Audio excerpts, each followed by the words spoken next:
Today's idiom is, I was ripped off. This phrase means you were cheated or overcharged, feeling unfairly treated in a transaction. Its origin from mid-20th century American slang likely comes from rip off, meaning to steal or tear away. It then metaphorically evolved to describe swindling someone of their money.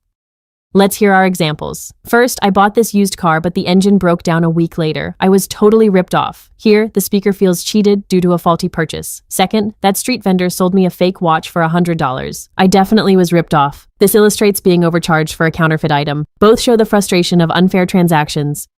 Similar phrases include to be scammed and to be fleeced. Scammed implies a more deliberate, elaborate fraud. Fleeced is very close to ripped off, meaning losing a large amount of money through trickery or overcharging. While ripped off is common for any unfair deal, scammed is for serious fraud, and fleeced emphasizes losing significant funds.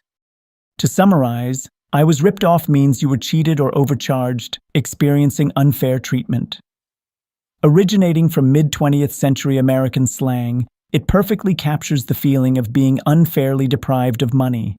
Use this idiom when you feel you didn't receive fair value for your money or services, effectively expressing your dissatisfaction when a deal goes wrong. I'll see you next time with another great expression. Today's idiom is, I lost my train of thought. This means you've forgotten what you were just saying or planning to say. The train here refers to a sequence of ideas like wagons connected together. If you lose it, your thoughts become disconnected. It's a common, relatable experience, perfect for explaining those sudden mental blanks. These examples show how easily our focus can be disrupted. In the first, a phone call breaks the flow of conversation. In the second, a loud noise completely derails the speaker's thoughts. Both highlight the common experience of needing to regain your mental sequence after an interruption. It's a natural way to admit a momentary lapse. While my mind went blank is similar, it often implies a complete mental block, not just losing a thread of thought. I forgot what I was going to say is very direct, but I lost my train of thought adds a more vivid, almost poetic imagery of a derailed mental journey. Choose based on the nuance you wish to convey. To recap, I lost my train of thought perfectly describes when your thoughts veer off track, much like a train losing its path. This idiom, originating from the 17th century's use of train for a succession of things, helps you clearly communicate a temporary mental lapse. Use it confidently when you need a moment to collect your thoughts. I'll see you next time with another great expression. Today's idiom is I've had it. This phrase means you've reached your absolute limit, whether it's with a person, a situation, or a task. You're completely fed up or exhausted and can't tolerate it anymore. While its exact historical origin isn't tied to a specific event, it likely evolved from the general English usage of to have something in the sense of enduring or experiencing it. By the late 19th or early 20th century, saying I've had it naturally conveyed having experienced enough of a negative situation, leading to its current meaning of having no more patience. Let's see how I've had it works in context. In our first example, someone is enduring a repetitive song leading to exasperation. After 3 hours of listening to the same song on repeat, I've had it. I need some quiet. Here, I've had it expresses a strong feeling of annoyance and the desire for the situation to end. Our second example applies this to a work scenario. My boss keeps changing the project requirements daily. I've had it with these constant shifts. This clearly shows a state of frustration and exhaustion due to unpredictable changes. Both examples effectively convey a person reaching their breaking point, illustrating the idiom's versatile use in different stressful situations. When you want to express a similar sentiment, you could say I'm fed up. This is very close to I've had it, often interchangeable, conveying deep annoyance or disgust, as in fed up with your excuses. Another option is I've had enough. This phrase explicitly states your limit has been reached, emphasizing the quantity or duration of what you've endured. While I've had enough is slightly more literal, I've had it often carries a stronger emotional punch, suggesting a final, complete collapse of patience rather than just meeting a quota. To recap, I've had it powerfully conveys that you've reached your absolute limit of tolerance or patience. It signifies you are completely exhausted or annoyed with a situation, person, or task, and can endure no more. While its exact origin isn't tied to a dramatic historical event, it naturally evolved from common English usage. Remember, it's a strong expression, so use it when you truly want to emphasize that your patience has run out and you're ready for a change or an end to the current circumstances. Keep practicing these powerful idioms. I'll see you next time with another great expression. Today's idiom is you've got to bite the bullet. This means you must face a difficult or unpleasant situation with courage and determination, even if you dread it. Its origin is from 19th century military and medical practices. Before anesthesia, patients undergoing painful surgery would literally bite on a lead bullet to endure the agony. Let's look at some examples. First, the project deadline is tomorrow. I guess I've just got to bite the bullet and work all night. This means enduring a tough work session. Second, learning a new language is hard. You got to bite the bullet and practice every day. Both illustrate accepting and facing a difficult but necessary task head on. Two similar expressions are grin and bear it and take your medicine. Grin and bear it means enduring unpleasantness with a forced smile, implying passive acceptance. Take your medicine suggests accepting a deserved punishment or unpleasant consequence. Bite the bullet emphasizes actively facing difficulty with courage, rather than just passively enduring or accepting the outcome. To recap, you've got to bite the bullet means confronting a difficult situation with courage. It harks back to patients enduring extreme pain during 19th century surgery. Remember this idiom when you or someone needs to tackle an unavoidable, tough challenge head-on. It's about showing fortitude when the going gets tough, just like those brave patients. I'll see you next time with another great expression. Today's idiom is I can't get that off my mind. This phrase vividly describes a situation where a thought, image, or event continues to occupy your thoughts, making it hard to focus on other things. It often implies a sense of preoccupation, whether due to worry, deep impression, or strong emotion. Its origin is rooted in the simple, everyday act of physically removing something. Over time, it evolved into a common figurative expression in 19th century English speech, signifying the inability to shake off a persistent mental image or idea.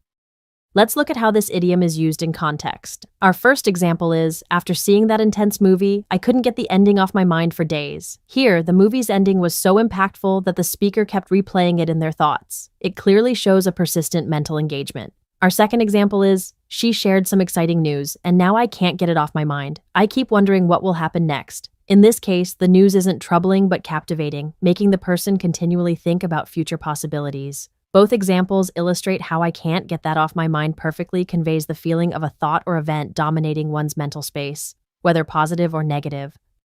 There are several expressions with similar meanings. It keeps playing on my mind is very close to I can't get that off my mind, often used when a thought or worry recurs. However, I can't get that off my mind can also imply a more active, almost involuntary mental struggle to dislodge a thought. Another phrase, I'm obsessed with it, suggests a much stronger, often unhealthy, preoccupation. You would use I can't get that off my mind for persistent but generally less intense or all-consuming thoughts, unlike obsessed, which implies a compulsive focus. To summarize, I can't get that off my mind is a wonderfully expressive idiom used when a thought, image, or event persistently occupies your mental space. It's a common, natural way to describe being deeply impressed, worried, or captivated by something. Remember its figurative origin from physically removing an object applied to mental persistence.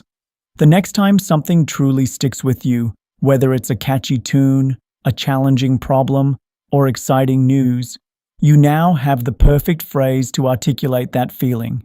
Keep practicing and incorporating it into your everyday English. I'll see you next time with another great expression.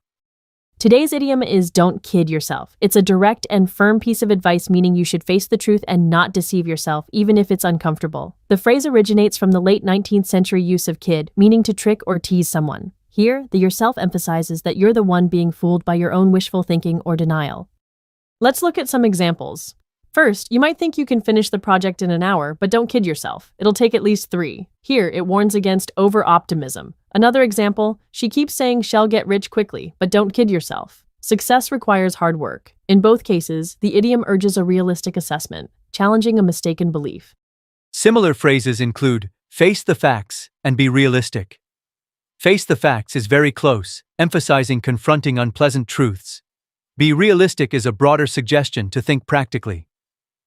Don't kid yourself is perhaps more direct and often implies a stronger warning against self-deception, suggesting you're actively deluding yourself rather than just being unpragmatic.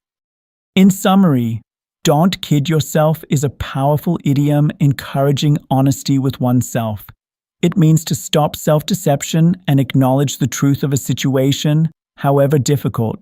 Rooted in the idea of not kidding or tricking oneself, it's a valuable reminder to maintain a clear-eyed perspective in life. Use it when someone is in denial. I'll see you next time with another great expression. Today's idiom is "it's no picnic." This phrase vividly describes a situation or task that is anything but easy or pleasant. When something is no picnic, it means it's difficult, challenging, or perhaps even miserable. The origin of this idiom is quite straightforward. It contrasts directly with the common understanding of a picnic as a lighthearted, enjoyable outdoor meal. Thus, if an experience is no picnic, it's certainly not a leisurely or fun activity. Let's explore these examples. First, working a 12-hour shift in a busy kitchen on a Saturday night is definitely no picnic. Here, the idiom perfectly captures the long hours, high pressure, and physical demands of such a job. It conveys the unpleasantness without needing to list every single difficulty. Second, raising 3 energetic toddlers while also working full-time is no picnic, but she manages it well. This example highlights the immense challenges of balancing work and family, implying constant effort and stress. Both sentences use "it's no picnic" to express that a situation requires significant effort or endurance and is far from enjoyable. You can use several phrases similar to "it's no picnic." Consider "it's an uphill battle," which emphasizes a struggle against strong opposition or persistent difficulty. Another good alternative is "it's tough going," directly meaning that progress is hard or slow. While "it's no picnic" often implies general unpleasantness or difficulty, these alternatives might highlight specific aspects: uphill battle for resistance and tough going for the arduous process itself. They all convey significant challenge, but with slightly different nuances. To sum up, "it's no picnic" is a straightforward and effective way to describe a difficult, unpleasant, or challenging situation. It draws its meaning from the contrast with the literal ease of a picnic, making the figurative meaning clear and impactful. Remember this idiom when you want to express that something requires significant effort or is far from enjoyable. It's a common phrase that helps convey the true nature of a tough experience. I'll see you next time with another great expression. Today's idiom is "just let it go." This phrase encourages releasing past hurts, persistent worries, or uncontrollable situations. It means to stop dwelling on negatives. Its origin stems from fundamental English verbs "let" and "go," evolving from literal release to signifying emotional relinquishment over time. Let's look at examples. "I know you're upset, but just let it go." This advises releasing anger. She decided to let it go and pursue a different career path. Here, it means abandoning an ambition. Both show releasing emotions or objectives no longer serving well-being. Similar expressions include "move on" and "give it up." Move on suggests progressing after letting go. Give it up implies abandoning, sometimes with defeat. Just let it go emphasizes releasing emotional attachment or control, offering supportive encouragement for difficult feelings or situations. To sum up, "just let it go" is a versatile idiom for encouraging release of grievances, worries, or unachievable goals. Rooted in simple language, it addresses emotional challenges. Embracing this phrase offers a powerful step towards freedom. When clinging to what no longer serves you, just let it go. I'll see you next time with another great expression. Today's idiom is "we all have to pitch in." This means everyone must contribute effort or resources to a shared task or goal. It likely originated in 19th century American English, from pitching one's share into a collective effort, emphasizing teamwork. These examples illustrate the idiom. The first shows team responsibility for a project. The second highlights community involvement. Both demonstrate that success often requires collective effort, with everyone contributing their part for the greater good. Similar phrases are "lend a hand" and "chip in." Lend a hand means to offer individual help.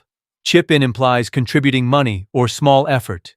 Pitch in emphasizes active collective contribution from everyone involved, often for a larger shared task.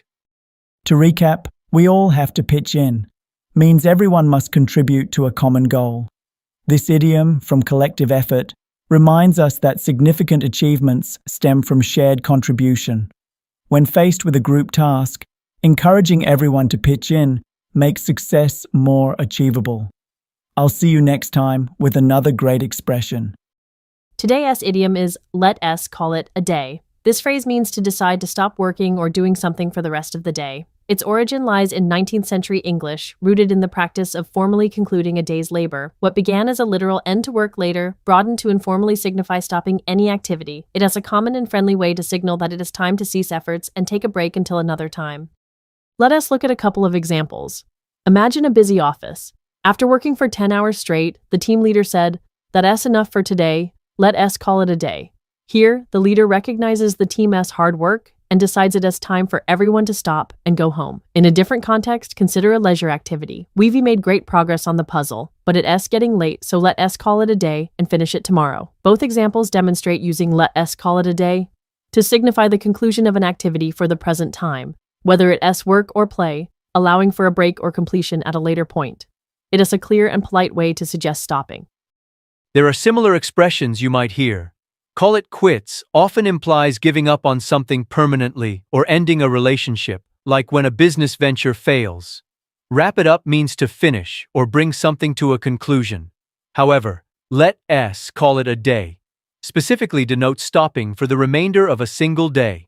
It implies a temporary cessation, with the understanding that the activity might resume later, rather than a permanent abandonment.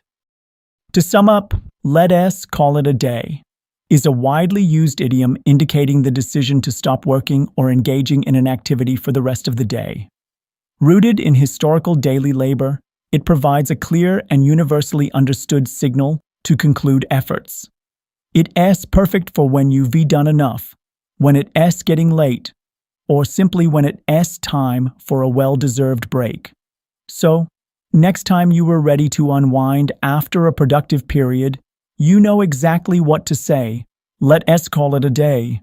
I'll see you next time with another great expression.